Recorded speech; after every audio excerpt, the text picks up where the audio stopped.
আজকে জ্যোতিষ আলোচনায় আমি আলোচনা করব কর্কট রাশির মানুষের বিবাহিত জীবন কেমন হয়। সকলকে অ্যাস্ট্রো এডুকেশন প্রদ্যুৎ এই চ্যানেলে আমার প্রণাম এবং ভালোবাসা জানিয়ে আমার জ্যোতিষ আলোচনা আমি শুরু করছি।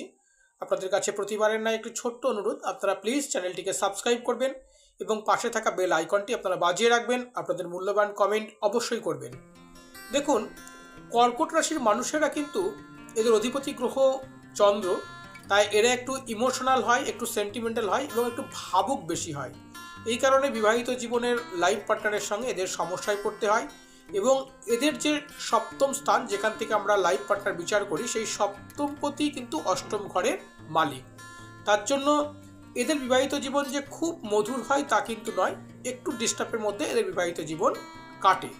এবং দেখা যায় কি যে এদের বিচারের সঙ্গে এদের লাইফ পার্টনারের বিচার কিন্তু মিল খায় না, অর্থাৎ দুজনের বিচার বিবেচনা কিন্তু একটু আলাদা হয়। এক রাস্তায় এরা চলতে চায় না, দুজনের চলার পথ একটু আলাদা হয়। তবে যদি এরা ইমোশনাল না হয়ে, যদি এরা সেন্টিমেন্টাল না হয়ে, নিজের ইগো ছেড়ে দিয়ে যদি একটু প্র্যাকটিক্যাল হয়, তাহলে কিন্তু এদের সমস্যা, বিবাহিত জীবনের সমস্যা অনেকাংশে কিন্তু মিটে যায়। এছাড়া দেখা যায় কি এরা লাইফ পার্টনারের খুব বেশি কেয়ার নিতে চায় না। মানে আপনার স্ত্রী বা আপনার স্বামী আপনার সঙ্গে যতটা গুরুত্ব পেতে চায়, সেই গুরুত্বটা এরা দিতে চায় না এই রাশির মানুষেরা তাদের লাইফ পার্টনারকে। এবং না চাওয়ার জন্যই কিন্তু দেখা যায় এদের বিবাহিত জীবনের বা এদের সাংসারিক জীবনের কিন্তু ছোটোখাটো বিষয় নিয়ে বড় বড় সমস্যা কিন্তু এরা তৈরি করে ফেলে।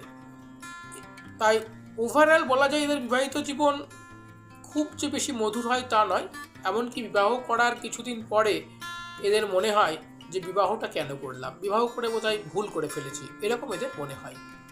যারা বিবাহিত জীবন নিয়ে কষ্টে রয়েছেন তাদের ক্ষেত্রে বলবো যে আপনারা অবশ্যই একজন ভালো জ্যোতিষীর কাছে আপনাদের দুজনের জন্মছক এবং হাতের রেখার বিচার করান। অযথা নিজেদের মধ্যে চেঁচামেচি না করে একটু জ্যোতিষ পরামর্শ নেন। দেখুন, সেখান থেকে আপনারা অবভিয়াসলি নিজের জীবনকে, নিজের সাংসারিক জীবনকে সুন্দর করতে পারবেন। রাশির মানুষের বিবাহিত জীবন কেমন হয়। যারা সিংহ রাশির মানুষ রয়েছেন তাদের জন্য আজকের ভিডিওটা খুবই গুরুত্বপূর্ণ। আপনাদের সকলকে আমার প্রণাম এবং ভালোবাসা জানিয়ে অ্যাস্ট্রো এডুকেশন প্রদ্যুৎ এই চ্যানেলে আপনাদের ওয়েলকাম এবং সকল প্রতিবারের ন্যায় আবারও একটি অনুরোধ, আপনারা প্লিজ চ্যানেলটিকে সাবস্ক্রাইব করুন, লাইক করুন, ভিডিওগুলিকে অবশ্যই আপনাদের পেজে শেয়ার করুন এবং আপনাদের মূল্যবান কমেন্ট অবশ্যই করবেন। দেখুন, সিংহ রাশির যারা মানুষ তারা কিন্তু একটু ডমিনেট করতে ভালোবাসেন এবং নিজের বিচারধারাকে অন্যের উপর চাপিয়ে দিতে কিন্তু এরা পছন্দ করে। এবং সিংহ রাশির অধিপতি গ্রহ রবি, এদের সপ্তম স্থানের অধিপতি গ্রহ শনি।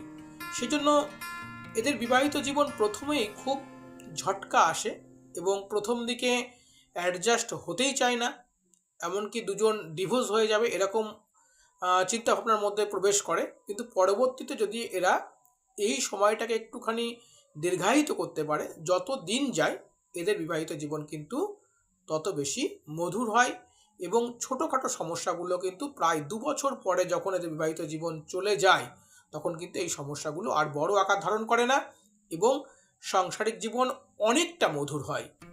তবে ওই যে বললাম যে একজন তার লাইফ পার্টনারের উপর ডমিনেট করতে চায় বলেই বা অত্যাধিক পরিমাণে তাকে শাসন করতে চায় বলেই কিন্তু এদের বিবাহিত জীবনে নানাবিধ সমস্যার সম্মুখীন এরা হয়ে থাকে।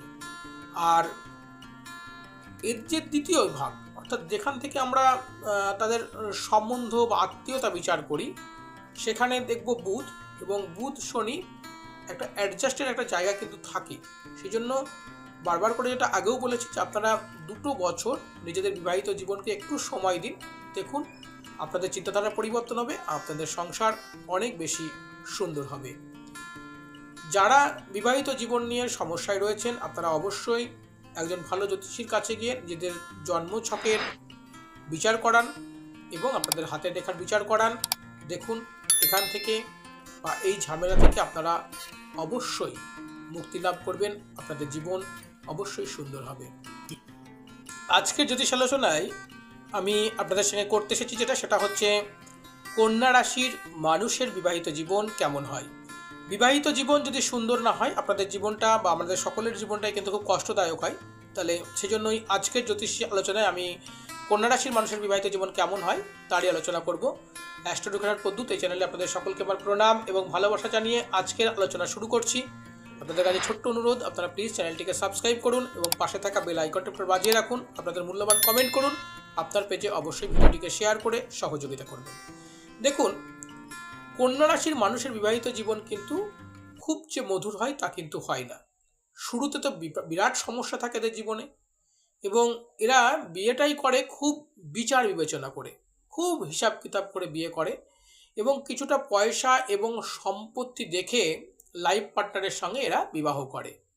পরবর্তীকালে দেখা যায় এই যে সম্পত্তি এবং টাকা দেখে এরা বিবাহ করেছিল সেই মোহটা এদের কেটে যায় এবং এদের বিবাহিত জীবনে অ্যাডজাস্ট হতে সমস্যা তৈরি হয়, অর্থাৎ অ্যাডজাস্ট হতে চায় না।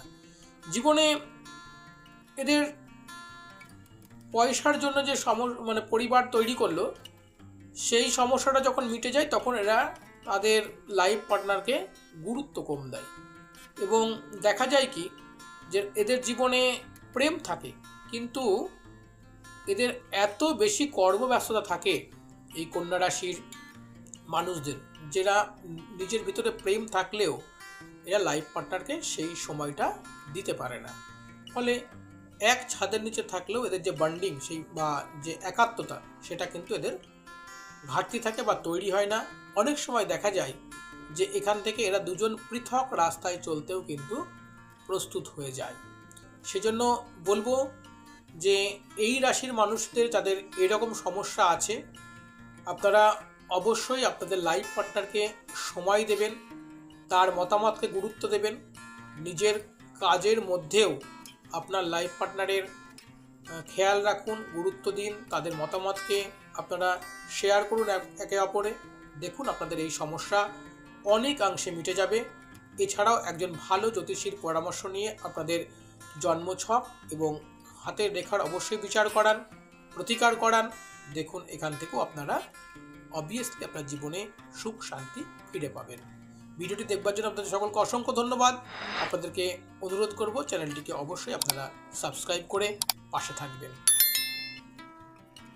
আপনারা যদি চান আপনার জীবনের সমস্যা জ্যোতিষবিদ্যার মধ্যে দিয়ে সমাধান করবেন, তাহলে আজ যোগাযোগ করতে পারেন আমাদের সাথে এই ফোন নাম্বারে।